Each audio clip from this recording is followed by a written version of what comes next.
Welcome back, everyone. My name is Sam. And I'm Melissa. I grew up in the FLDS community. It is a polygamous group run by Warren Jeffs, and I moved out when I was 18 years old. I was raised LDS. Sam and I have been married for 9 years and have 2 awesome kiddos.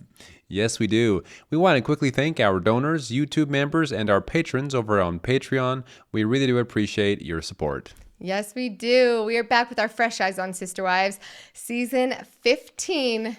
Woo-wee. Oh boy, oh boy, oh boy. If you've seen this season, you know why we're saying, oh boy, oh boy, oh boy. There is so much. There's I don't even know where to start because there is so much this season. And I have to say there's a lot about their religious beliefs and how they view polygamy and the law. So I feel like even though this one was only 11 episodes, as we were going through this, I was like, there is so much more for us to talk about from comparing your experience in polygamy and theirs in this season. Where some seasons, not so much. This one is going to be chock filled with talk about polygamy. Let's just say we made it through the season, but we've watched the first episode and thought we could actually make a video on just the first episode.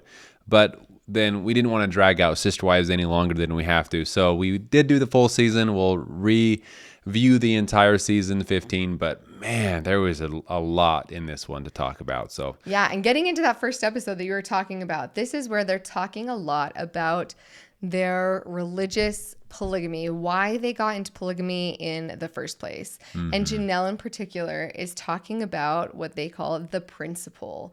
And she said, in their religious beliefs, it's the principle of plural marriage, but they just shorten it to the principle. And for those that aren't very familiar with what the principle means, the founding prophet of the Mormon church at that time was Joseph Smith.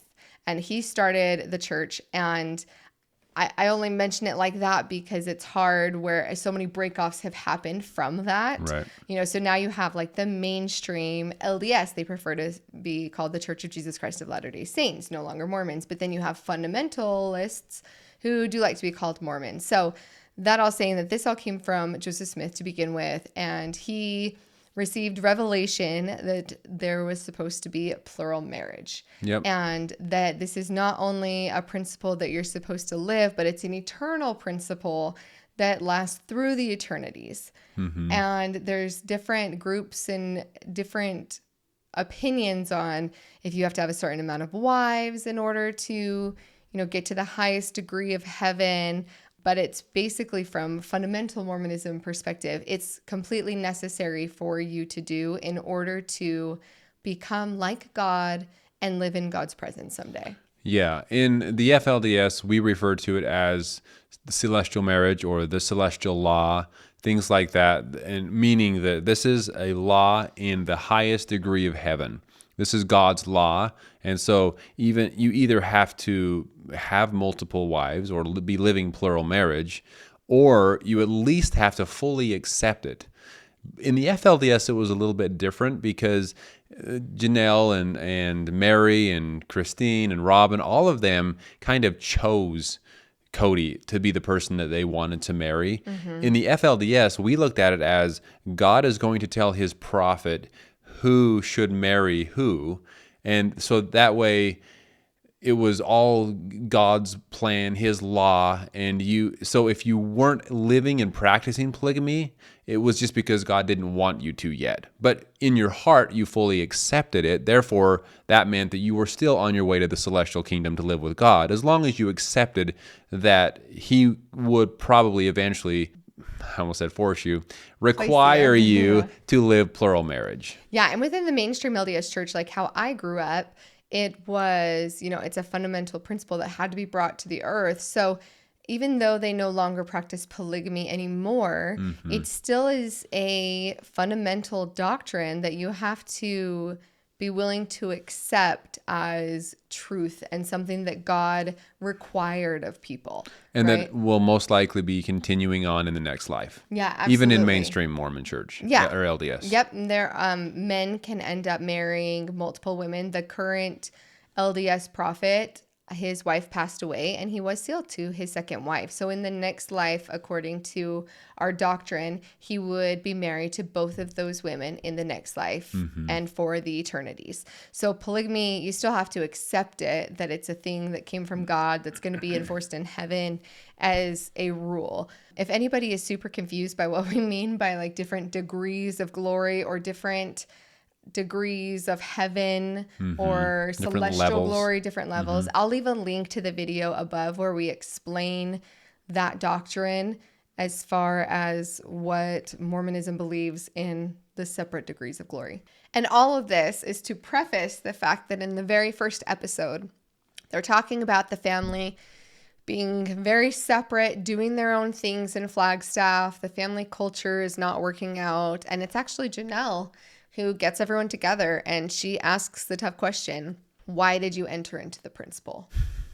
Like, why did each one of us do this? Yeah. And I feel like through this whole season, and Janelle's typically the one to kind of go along with whatever. She's the one who's like instigating the hard talks and is saying, guys, this isn't okay. She's trying to Why did you keep sign the up? family together and Yeah. trying to work so that the family doesn't just fall apart. I'll tell you what, in the first season, right off the get-go here, they just basically came in all angry and not wanting to be together. And I was like, what did we miss? Between the end of Season season 14. 14 and the beginning of season 15, There's a lot of anger. it's like a bomb blew up, and we have no idea. It's like the second they landed in Flagstaff, the family just blew to pieces. And this is long before COVID-19. There were some serious issues going on here, and we don't really know what exactly happened, but something very serious, obviously. Christine is just seeming miserable, right off the get-go here. Mary and Cody's relationship hasn't gotten any better. It's gotten worse. Janelle she's trying. I'll say that, and then you hear Cody just basically grumpy pants over here, not wanting to do anything anymore. He's just given up. Yeah, and even in the beginning of the season, like before COVID, Robin's saying like she's still holding out hope for them to be on Coyote Pass property together and for everything to work out. And Cody's like, no, I don't have any hope. I think I should I don't know, maybe I'll sell it. Like, I don't have any hope. And yeah. And before we get into Cody's attitude, because like a lot goes on with him, when Janelle asked this question of asking everyone, why did you enter into this principle? Which she's mostly just trying to like remind people, one, of the spiritual commitment they made, and two, why they felt it was important in the first place, to kind of kick everyone's butt into gear and say, well, if you entered in it and this is what you want, then like, let's start acting like it, right? Yeah. Mary said, well, I was raised in it. And that was kind of like her excuse was just, I was raised in it, and so I just went along with it. Christine said she had examples of it. She had lots of grandmas. She had 2 moms. Again, she was raised in it, so that's just what she was used to seeing. So it just felt like that's what she was supposed to do. Robin said she liked what she saw in Lehigh with the family, and that's why she wanted to be a part of it. And then Cody said that it was a commandment, and he thought it was like this ideal of this commandment that he was supposed to do to be able to fulfill his religious duties, right? Like it's what God's commanding of me, so I need to do it. But he even was talking about, he was asking the women there, like, did you marry me for me, or did you marry me for your religion? And that was you can tell he's losing his faith in the religion, because typically those questions are the same. Right. That's what I said. I thought, whoa, why would you have to separate those? I mean, it seems like if you're still believing in your religion, the I guess importance of your religion would go hand in hand with what you want. Typically. Yeah. And so if they felt like God was calling them to this place, and that this is what they were supposed to do, and this is where they felt peace and happiness, because that's what they talk about. That's what most people talk about when they talk about spiritual experiences and religious experiences that they have is, oh, this is where I felt happy. This is what I felt like I should do. God gave me peace. And so that's what I did. So the fact that now he's separating them, I found very interesting. I think it's showing that he's definitely losing his faith in the religion and whether or not doing it for religious purposes was the right choice, especially for him, you know. But then these wives are looking at each other like, okay, so are you saying that you don't want us, like, you're regretting the religious decision we made together?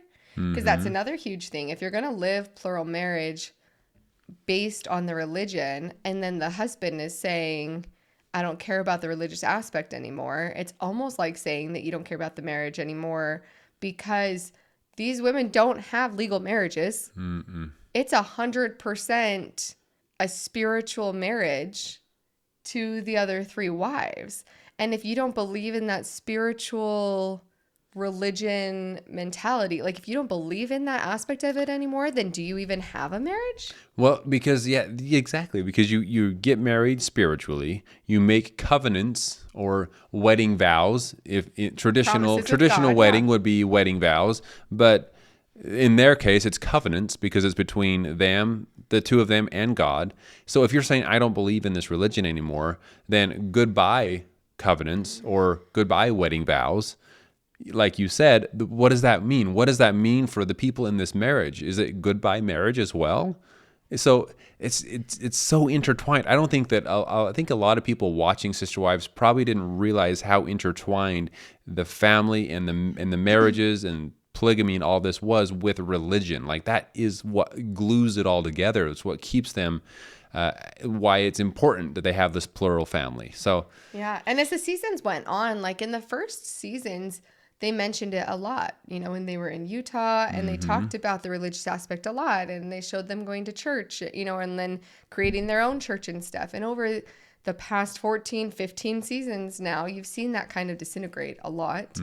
And it's really becoming apparent now. And, oh, go ahead. no, I just found I'm probably the only one that noticed this. Maybe not. I'm sure everyone else noticed it because you're great at noticing things.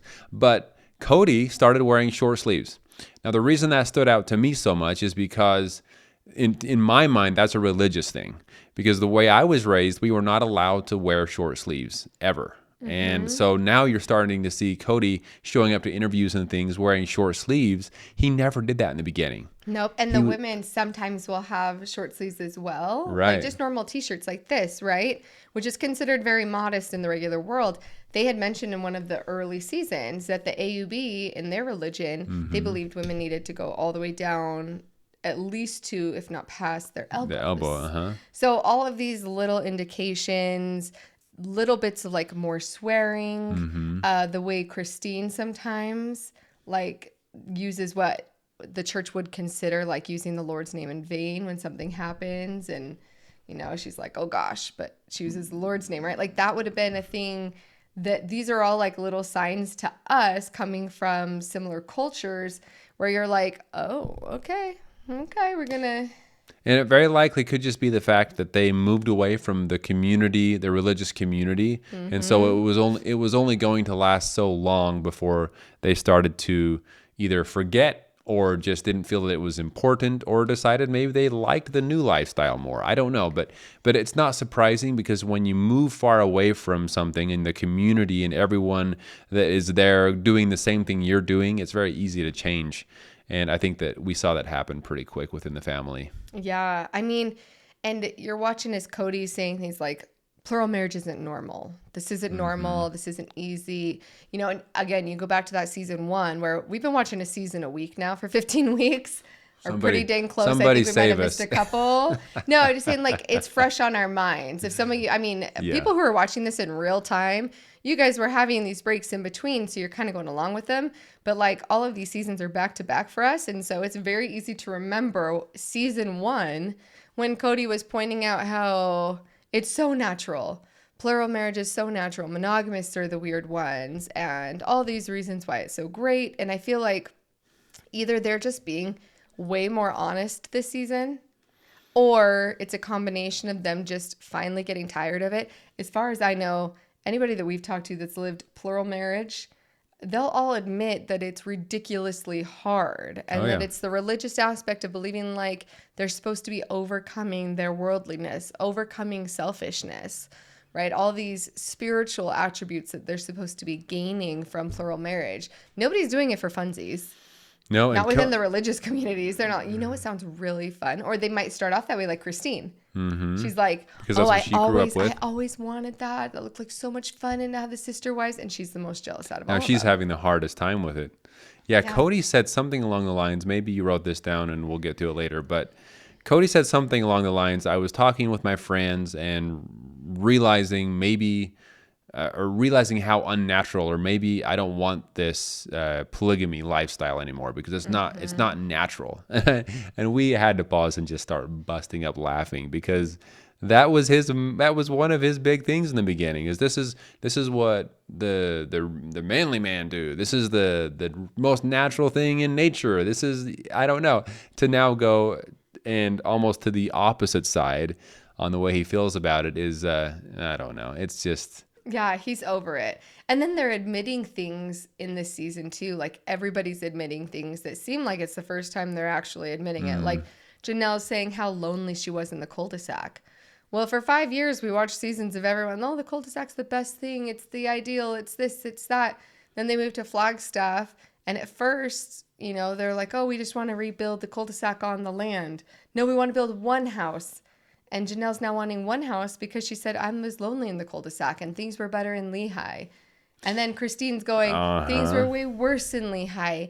And so even the things that they were excited about when they first got there, like season 14, Christine's like, I don't want to move back to Utah. I couldn't ever do that ever again. It's not safe for me, crying. I want to be in Flagstaff. Angels are singing to me here. This is where I'm meant to be. To at the end of the season, her wanting to move back to Utah because it's not criminal. Like, I just feel like there's so many emotions and you can't even get it into a TV show. Right. Because it almost seems like they're like flip-flopping.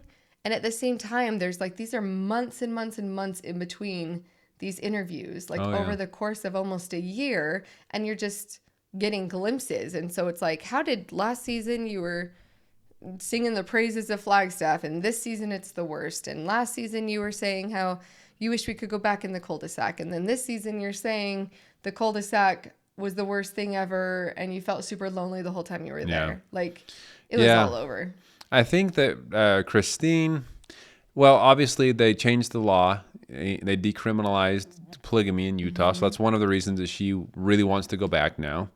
But I honestly wonder, from jumping from Las Vegas to, Utah to Las Vegas and then to Flagstaff, I wonder if Christine is almost constantly looking for a change because she's so miserable in her marriage. In every different place that they go, she's miserable in her marriage, and so she's just wanting something different. I mean, I can understand wanting something different, and if the only thing she can think of is a move, like imagine if she had gone to Flagstaff. And because they moved to Flagstaff, her and Cody's relationship just blossomed and was like this most amazing, romantic, no longer does Robin matter, no Janelle, Mary, no, it's all about you, Christine. And it was just this amazing thing. I don't think she'd feel the same way about Flagstaff. No.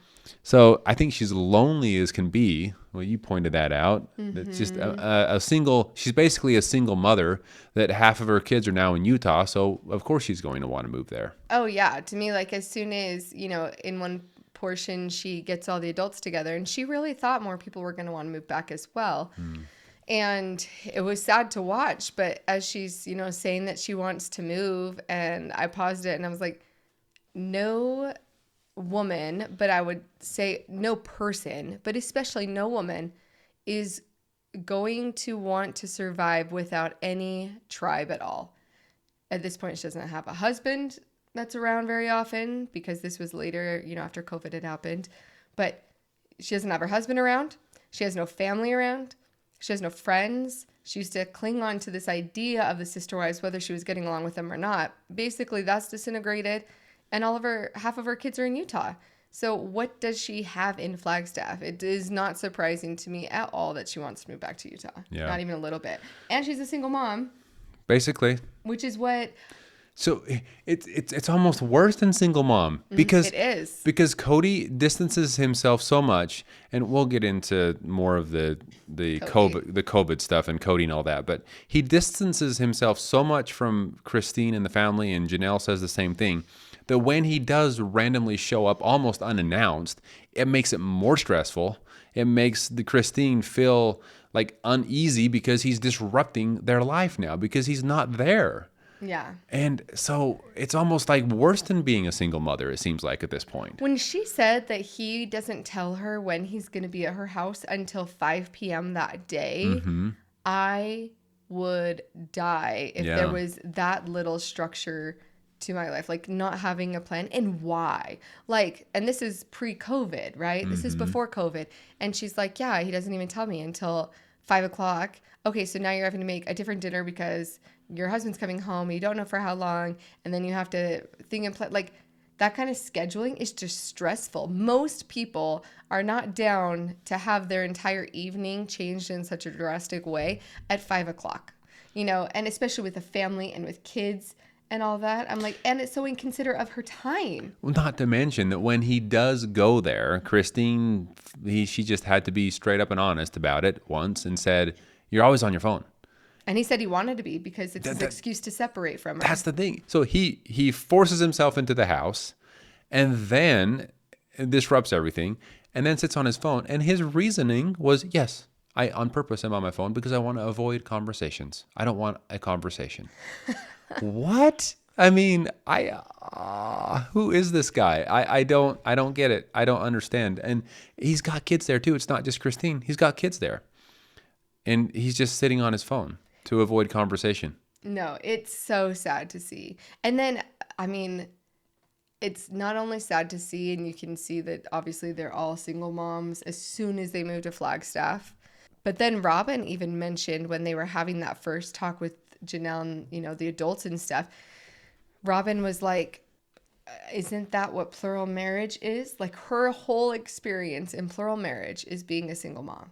And Janelle's talking about how she misses Lehigh, where they were one cohesive family, and if things were hard, they had to get over it and this and that. And Robin's like, I thought it's normal to feel this way. I thought you were a single mom most of the time, and that's what plural marriage is. Like, she's never had a good cohesive experience in plural marriage. The closest she had was the cul-de-sac a little bit, but obviously not that much since she had a nanny.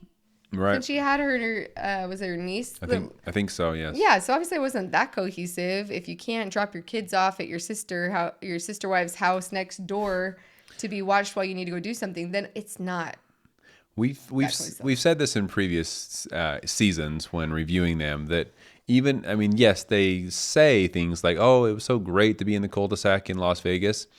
I don't think it was that great for them. And now we're starting to see them say that as well. But we were under the impression, based on what we were seeing, that every family get-together that just so happened to be on camera was the producers practically forcing them to get together as a family, is what it seemed like. Yeah, it did. And then they would talk about these months and months and months in between family get-togethers, and that they wouldn't even see each other. And then all of a sudden, if there is a family get-together, the cameras are all over it. And so it's just like, okay, what was really going on there in Las Vegas?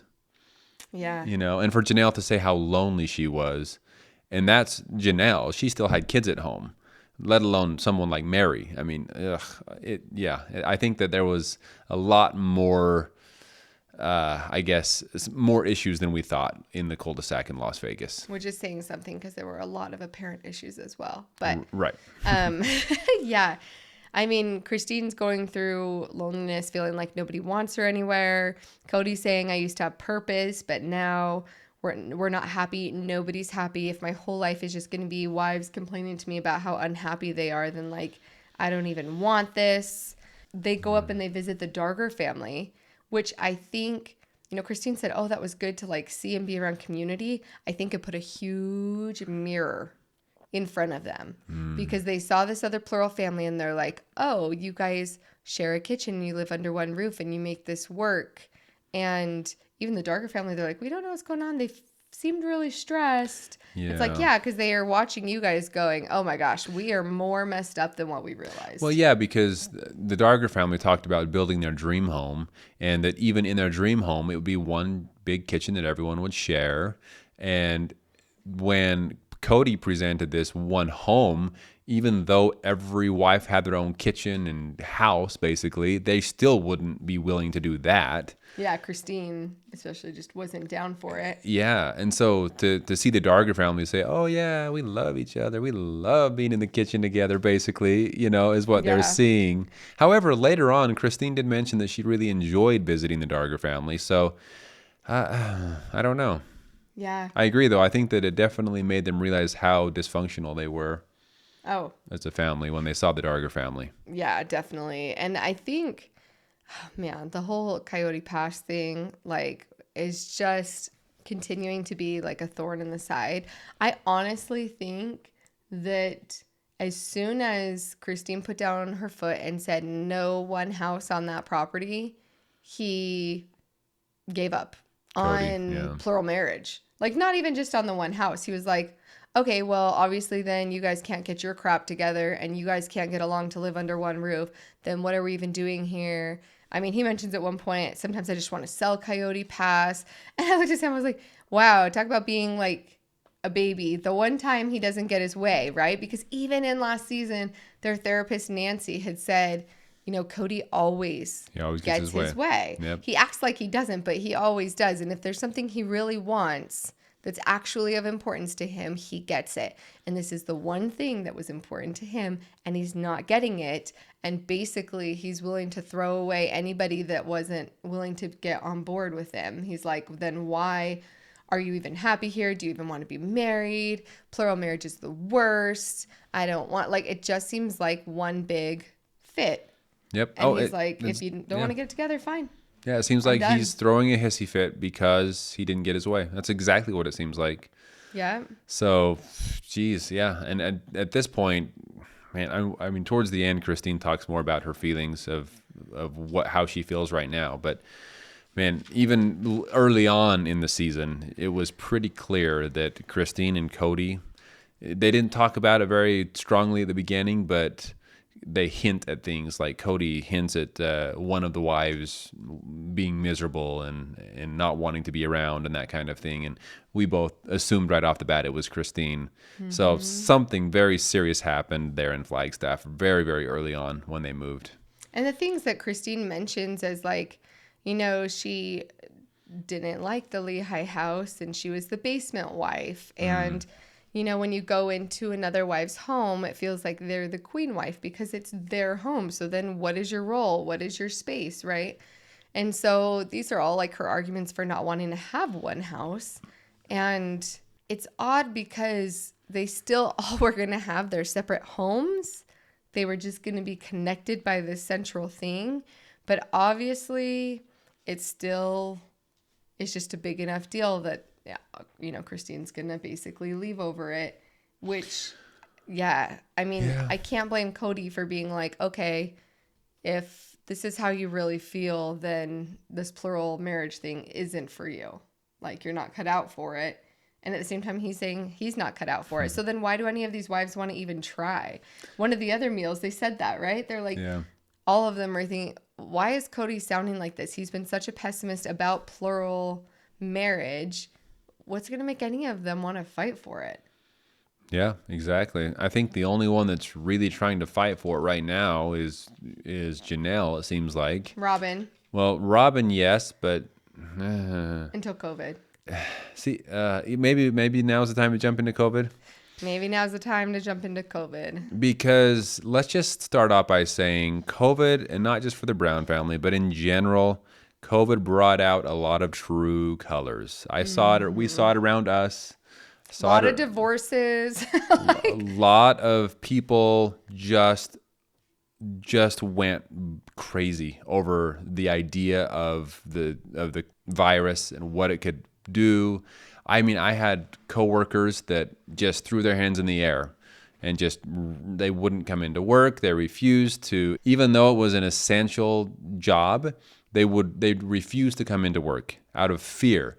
So I think that COVID just really caused so many people to, I mean, it disrupted so many lives. Yeah, and the Brown family, like I said, when I say you, I just mean everyone collectively. I think we could all look around too, and the marriages that were already having issues. If you can't go to work and you're around each other all the time, those issues, anything little that's unresolved, became big and got resolved a lot of times with divorce. Like COVID was a crazy time for people realizing, you drive me nuts and I can't avoid you by going to work or hanging out with my friends or doing these other activities. And so their marriages were falling apart, right? And I feel like the Browns are just another typical case of that, because no matter which side, as we were watching this, I'm like, in the moment, it felt so politically heated, right? It felt like one side and the other. And, you see that a little bit between the wives and the way that they want to handle travel, the way they want to handle quarantine, the way that, a test for, I think it was Garrison took a test and was negative, and that wasn't good enough for Cody to say, okay, I'll see you. A negative test isn't, right? So there were definitely all these different feelings and opinions, and we're not going to get into anything political because honestly, at this point, it doesn't matter. All that matters is that everybody's differing opinions caused so much chaos in the whole world. And then within the Brown family. Yep. I think they are just an extension of things that were happening in the world. And he's going to just cling to the one wife he gets along with the most. Well, and that also had the younger children. I mean, we do have to point that out. But still, it's not like just because one wife has the younger children that the other children all of a sudden don't matter. And many of them underage. It's not like they were all living in their own home with their own families somewhere. I mean, they were still young children with other wives as well. And not to say COVID wasn't serious. I mean, a lot of people died. Yes, it was a serious thing going on in the world. It was important to take it seriously. But he was just freaking out. It almost seemed like an excuse to not see his family, because there were, like you said, with Garrison and the negative test, there were chances that he could have easily seen his family, and he just refused to connect the family together. Well, and it was one more piece of proof that they were already so splintered, because at one point, clear at the beginning, the kids were like, can't we all quarantine and just stay together, right? And because the wives, if they had all been living under one home, they would have had to figure it out.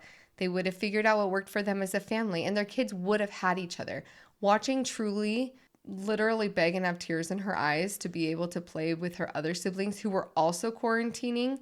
So like nobody was at risk in the sense that like everybody was staying at home, but instead of being at home together, they were choosing to do it separately, and just cause these kids to be extremely, extremely sad was so heartbreaking. Now, it is tricky because at that moment in that scene that you're referring to, yes, Christine's family and Robin's family were both quarantining. So in what you're referring to is at that moment, they should have been able to get together and have a relationship.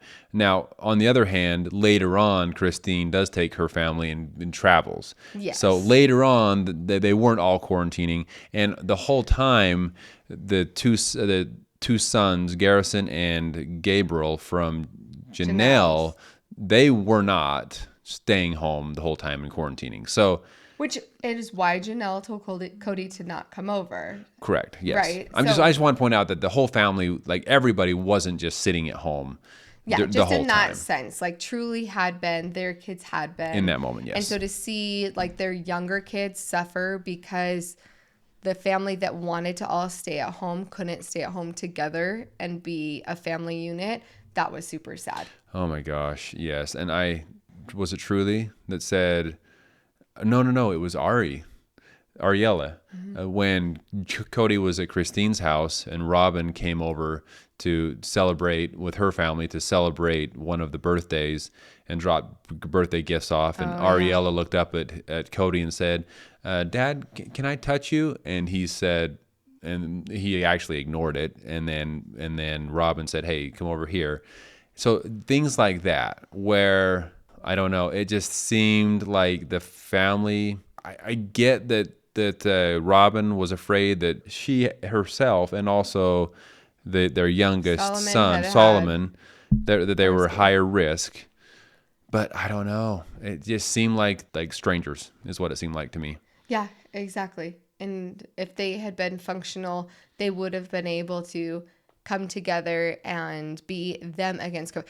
Even when they're talking about like Cody going back and forth between the two. And I'm like, how is that any safer than the two families if they're going to quarantine the same? Mm-hmm. Like, if anything, if they had all been under one roof or they had been one family, then one wife could go out grocery shopping, come back, change clothes, go to whatever measures they want. And everyone else could have stayed there and had more people to be entertained with, friends, their siblings to be with during that time. The whole thing was just super sad to watch. But I do feel like the Brown family is just another example of the realities of COVID, right? Of it tearing people apart, bringing some people together, other people further apart, and then sadly, political issues coming between and breaking up families. Because again, the virus itself was already bad enough. Thousands of people dying. Like, it was a worldwide pandemic. That is hard enough. But the only thing worse than that is people being so unkind to each other. Oh, yes. And being cruel to each other and getting into these political battles and making all of that more of an issue than the virus itself was people just turning on each other and the ugliness that brought about. And then you're watching it in their family. And I'm like, this is insane. Yeah.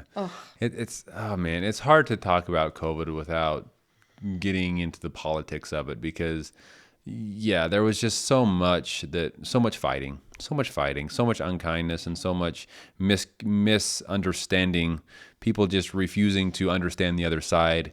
No one wanting to agree with each other. Oh, man. And I do know that thankfully there were a lot of families that I would say were brought closer. Not everyone was torn apart. Those that really tried and just, some of them had to spend more time at home. And for some people that was a good thing, and other people it was not a good thing. It's true. But a lot of people lost their jobs. A lot of people lost their livelihood. I mean, it was just ugly all around. I mean, there wasn't really a perfect way to handle it, I guess you can say. Oh no, we're all figuring it out as we go, but people were not giving each other enough grace for the fact that we were all in the same mess together. Yeah. I don't feel like people gave each other enough grace at all. But of all the things within COVID regarding the Brown family, the surgery for Isabelle, I don't even know if we are allowed to talk about that here because of how angry I am about the way Cody handled that situation. I don't know. I don't know where to begin about it. I mean, he just... No, it was infuriating. Well, one, he's not around his daughter, so he doesn't see that she's in excruciating pain all the time. And so I'm like, okay, well, you're not around as a dad enough to see what's actually happening.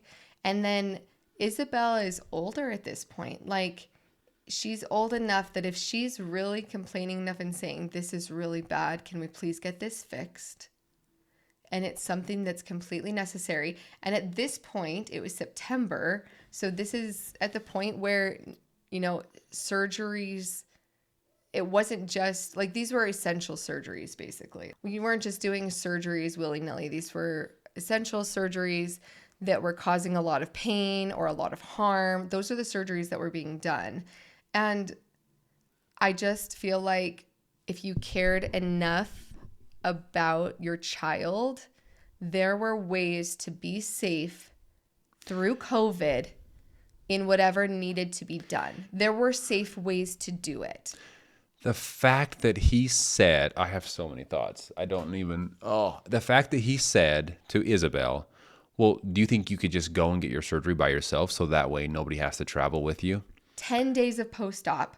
She's getting a rod hooked to her spine. See, I'm seeing red. Hooked to her spine. And you're going to ask her to go to fly alone. to New Jersey, right? Yeah. Fly across the country from Flagstaff, Arizona, New Jersey. New Jersey. by yourself so that your mother and I don't have to expose ourselves to a virus that may or may not be there. I mean, it's just, okay. And another thing too is you said he wasn't living there to know how much pain she was in. Yes. Okay. Sure. If I was in China and I came home 20 years later because I was forced to stay in China for some reason, and I came home and the first thing I heard was, your daughter's in a lot of pain, I would say, let's fix it. What do we got to do? Let's go right now. We got to fix this. I don't have to be there for every second of her pain to want to help her if I hear she's in pain. He didn't care. He just wanted to postpone it. He's like, well, can you wait another 6 months? Can you wait another 6 months, or can you go by yourself? Those were his options. Because he refused to. And again, he also is making it sound like there was absolutely zero way to travel safely. And you know what? Travel had to happen through COVID. It was happening the entire time. Less of it, but it was happening for those that needed to travel. Yeah, for necessary things. And there were ways for people to stay safe. And there were precautions and procedures and all these different things to help keep people safe that needed to do things like this. And so for a parent to be like that, and then, I was so frustrated. And it just felt like he was trying to punish Christine, because then he had a conversation with Janelle where Janelle was going to go help Maddie and Caleb while their daughter was getting a necessary surgery. And granted, this baby has both of her parents there already for her. And yes, grandparents being there is a huge help and would be amazing. And Janelle recognized that, and Janelle's going to go and take whatever precautions she needs to be able to go and do it. And he didn't say anything to Janelle about it. Yeah. And again, this comes back to like the safety precautions too. I'm like, if Cody had a better relationship with Christine, or if it had been Robin instead, in this case, this is when you can totally see he's down to do whatever for Robin. If it had been Robin's child and they had to fly, like, you can go on a trip, come back and quarantine for 2 weeks before seeing your at-risk family.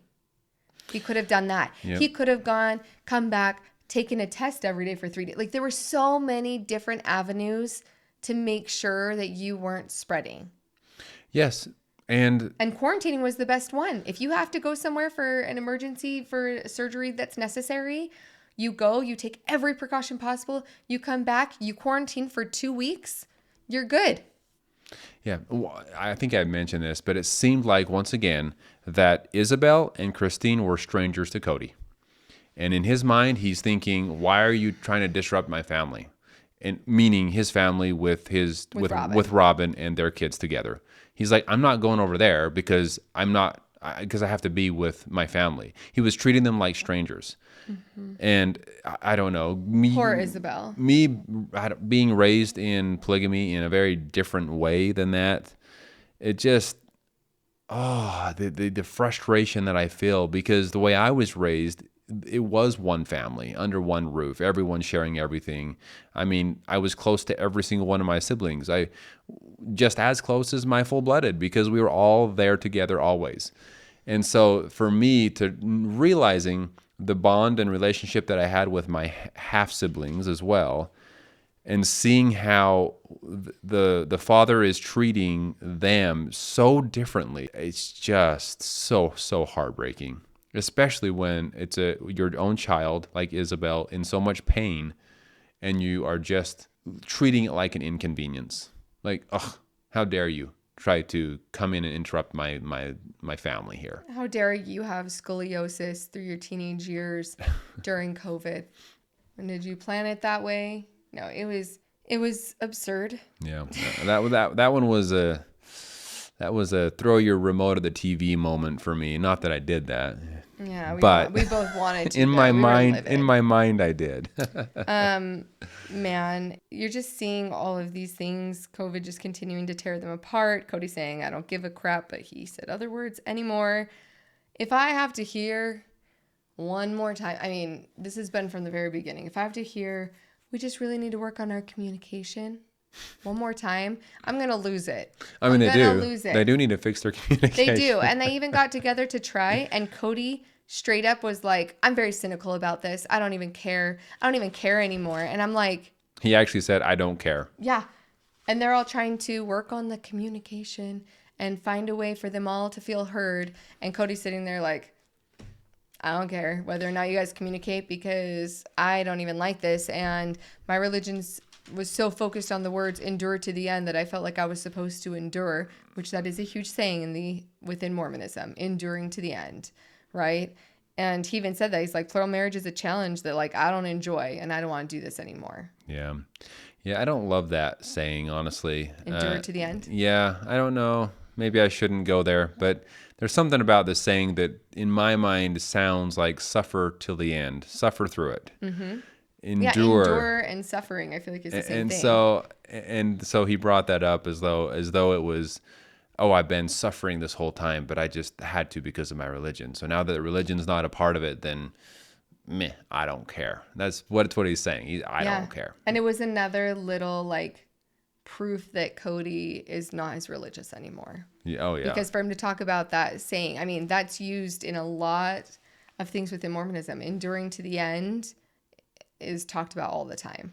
And I think part of it is because Mormonism has a history of persecution. And so you always, I don't want to say it's like a persecution complex, but like anything that happens against the church for any reason is definitely looked at as persecution because we are God's people. Mm-hmm. And it's our job to endure whatever people throw at us because we are the chosen people and we're doing what's right.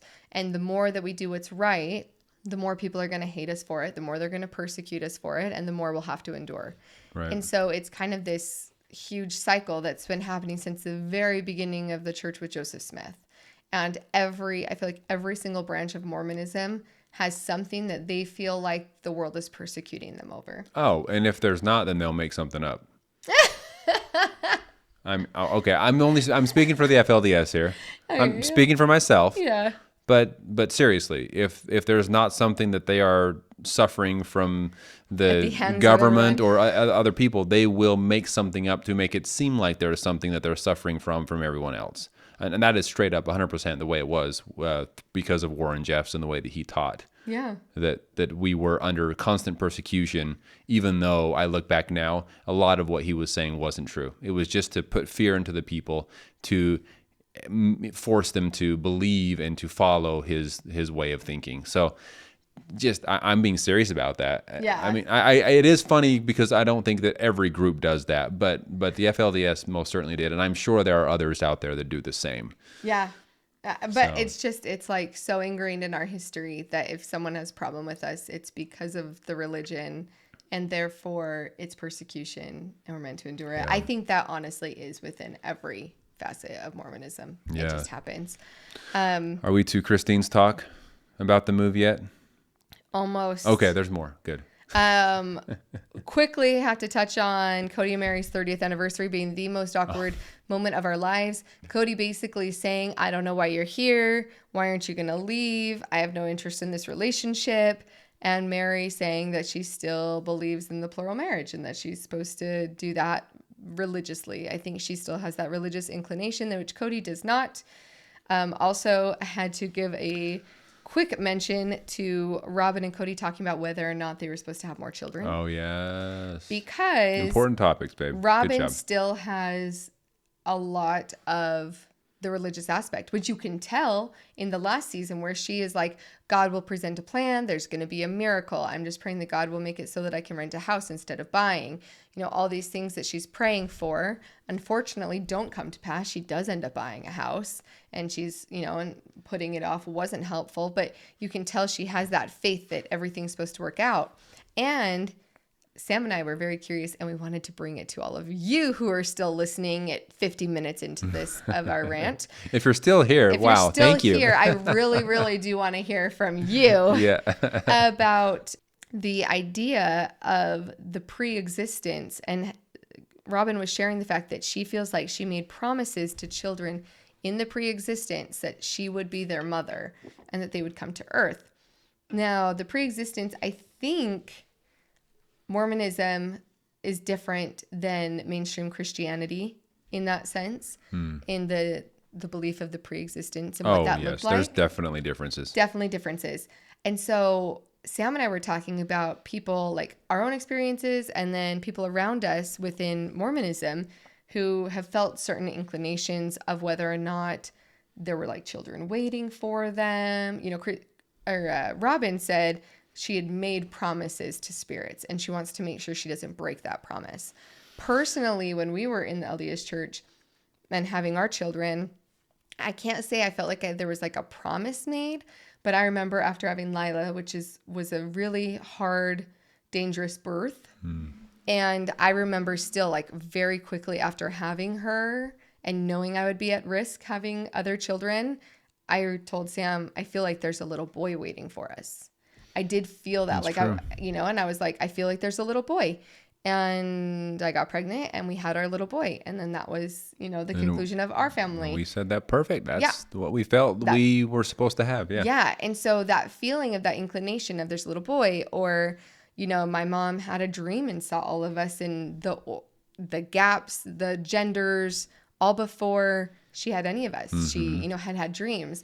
And so I was just curious for any of you out there that want to put in the comments, if other people feel like they have spiritual inclinations into how many children they're supposed to have.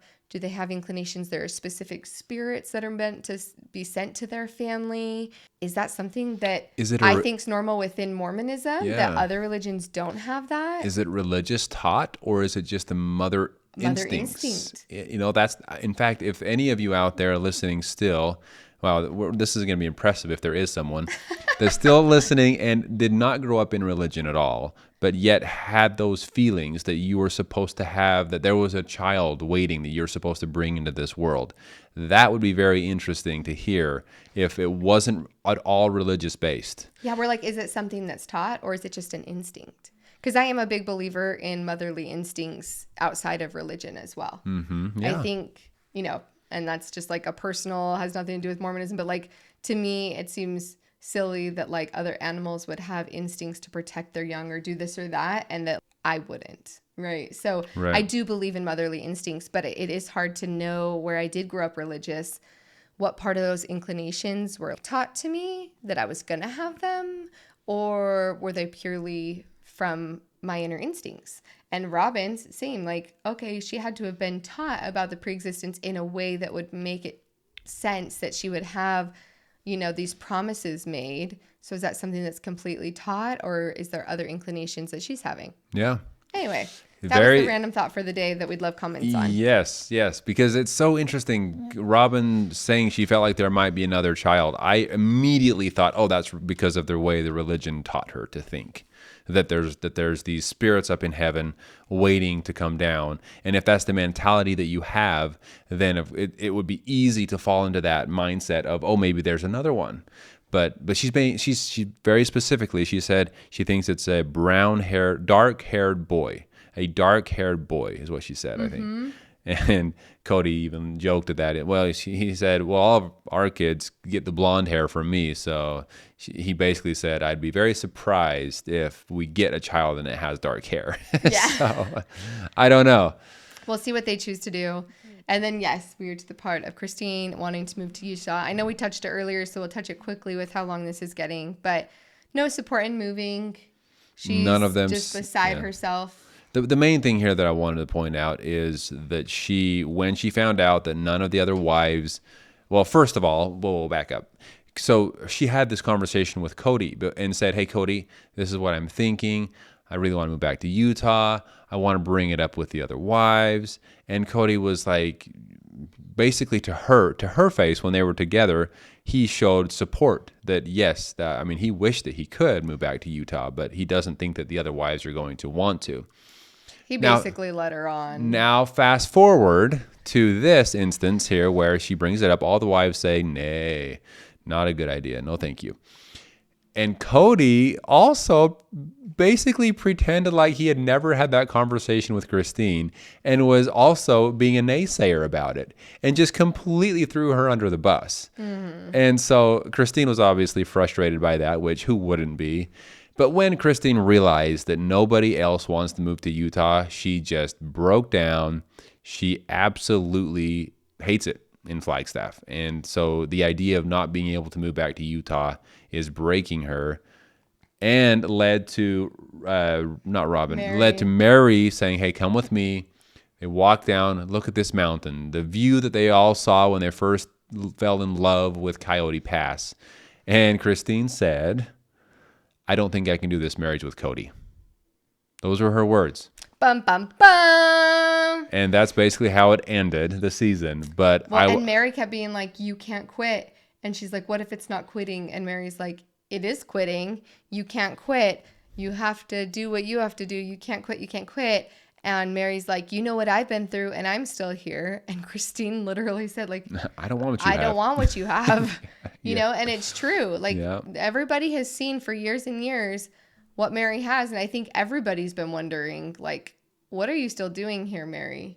Yeah. You know, even though they all act like, oh, we still want you here. Well, it's not for lack of wanting her there. I think there's still the piece of, like, Christine was just being honest. Yeah. Like, yeah, I do see what you have, and I don't have any interest in having that as a marriage.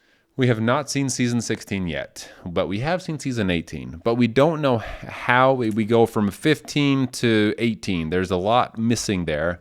But, very quickly. But it seems like Christine is over. Done. She's done. She's made up her mind. She's like, nope, I can't do this anymore. I don't want to do this anymore. And if I'm not going to get my dream of moving back to Utah, it hasn't been a dream for long, but now it's her only dream because she wants to be back there with the rest of her kids, then I don't think she wants to put up with it anymore. Not to mention the awful way that, well, yes, Cody specifically and others have been treating her in Flagstaff, and especially since COVID-19. Yep. So, man, it was a lot. Like, we thought, oh, this is an 11-episode season. I hope we have anything to talk about. And then we were like, wow, this season has so much to unravel. And we are going to continue to see the rest of the unraveling of the Brown family over the course of the next 2 seasons. So if you want to hear more of what it was like for Sam to grow up in polygamy, and if you want to stay tuned to see our last couple of reviews of the last few seasons of Sister Wives up to current, please like and subscribe. Yes, thank you all so much. We really appreciate you sticking it out with us this whole time. We have heard there is a season 19 coming out.